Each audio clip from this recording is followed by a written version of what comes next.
عرض سلام و ادب دارم خدمت همه شما دوستان و بزرگواران گرامی. امروز در خدمتتون هستم با تحلیل بیت کوین. خیلی سریع قبل از اون تاریخ رو اعلام بکنم. 2 آپریل 2024 میلادی، 14 فروردین 1403 هستش. خیلی سریع بریم. من بگم که در تحلیل قبلی که در درون کانالم هست چی گفته بودم. در تایم فریم هفتگی من یک نمای کلی از حرکت بیت کوین رو در تحلیل قبلی موج شماری کردم. موج 1، موج 2، موج 3، موج 4 و اکنون درون یک موج 5 هستیم که با توجه به کشیدگی که در موج 1 اتفاق افتاده، اگر من ابتدا و انتهای موج 1 رو فیبوناچی بزنم و اون رو روی انتهای موج 2 قرار بدم، به خاطر کشیدگی که در موج 1 اتفاق افتاده دوستان انتظار میره که مجموع موج 3 و 5 نسبتی داشته باشه با موج 1، یعنی محدوده های لول 61.8 فیبوناچی و لول 100 اون. بنابراین محدوده ای رو که من مشخص کردم برای هدف در واقع نهایی بیت کوین، من با لیبل محدوده قیمتش رو مشخص میکنم که اونجا در تحلیل قبلی گفتم محدوده روند $200,000 رو اونجا براش مشخص کردم. محدوده ای که میتونه مقاومت بسیار بسیار سخت و محکمی باشه و بیت کوین بعد از برخورد با اون یک اصلاحی رو که حالا میتونه اگر مطابق این سناریو باشه اصلاح عمیقی به ما بده برای کل این حرکت 5 موج. حالا اینجا الان تایم فریم هفتگی هستش. من یک تایم فریم پایین تر میرم و در اونجا میخوام این حرکتی رو که بیت کوین آغاز کرده، این حرکت صعودی رو با هم دیگه اونجا رو بررسی بکنیم. من به تایم فریم روزانه برمیگردم. خب بعد از این اصلاحی که اینجا درون موج 4 اتفاق افتاد، حرکت صعودی که در پیش گرفت، حالا دوستان این کانالیزا رو هم در تحلیل قبلی میتونید مشاهده بکنید. دقیقاً الان روی میدلاین این کانالیزه یک واکنش اصلاحی رو ما اینجا شاهد هستیم.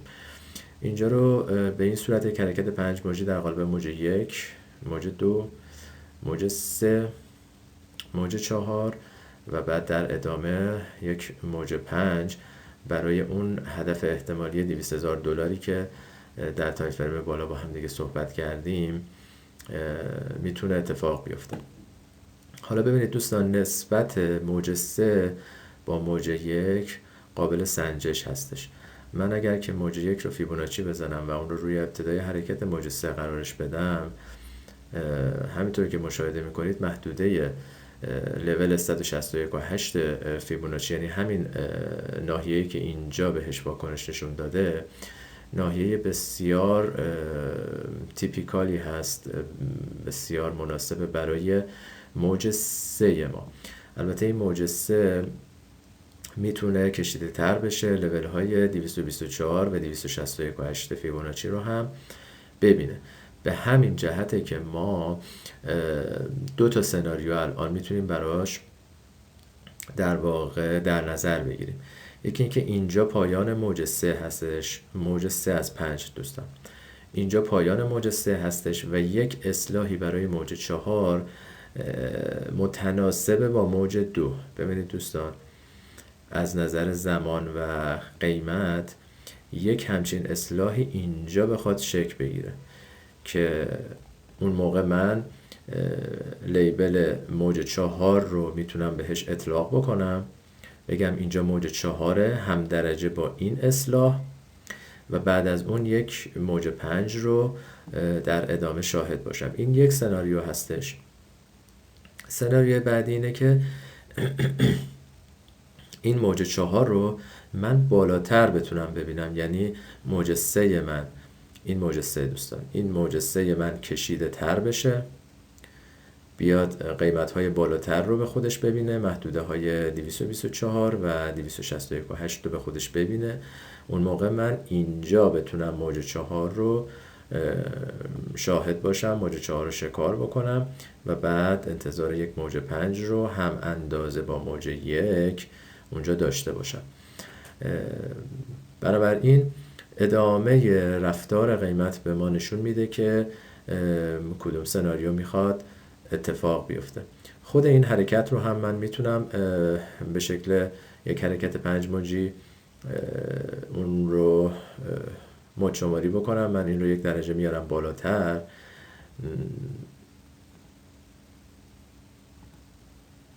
درجهش رو میارم بالاتر، برای اینکه حالا میخوام موج 3 رو هم با هم دیگه یک بررسی داشته باشیم.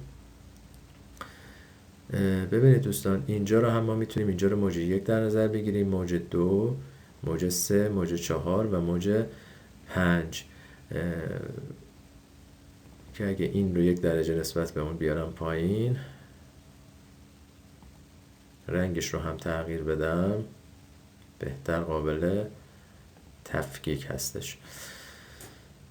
بنابراین این حرکت رو هم من میتونم به صورت یک 5 موجی لیبل بزنم، بگم اینجا پایان موج 3 هستش و یک موج 4 همونطور که عرض کردم هم درجه با موج 2 به ما بده. ولی خب در ادامه باید ببینیم که رفتار قیمت به چه منوال پیش میره. آیا اینجا میخواد اصلاحی بزرگتر هم درجه با این به ما بده و یا صرفاً یک اصلاح کوچکتر به ما بده و حرکت صعودی ادامه پیدا بکنه برای اینکه موج 3 ما کشیده بشه تا این محدوده ها بتونه به حرکت خودش، به رشد خودش ادامه بده. این دوتا سناریو رو به ذهن من رسید برای بیت کوین. در ادامه ببینیم که کدوم یکی محقق میشه و اگر که الگوی اصلاحی در این ناحیه تکمیل بشه، اون موقع حتما آپدیت بیت کوین رو در خدمتتون خواهم بود.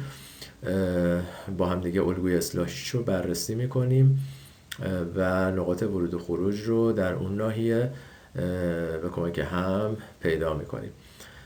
خیلی ممنونم از وقت گرانبهایی که در اختیار من قرار دادید. اگر این تحلیل آموزشی مورد توجه شما دوستان قرار گرفته، خوشحال میشم که با لایک و سابسکرایب من رو حتما حمایت بفرمایید. تا تحلیل دیگه، خدایا رو نگهدار شما.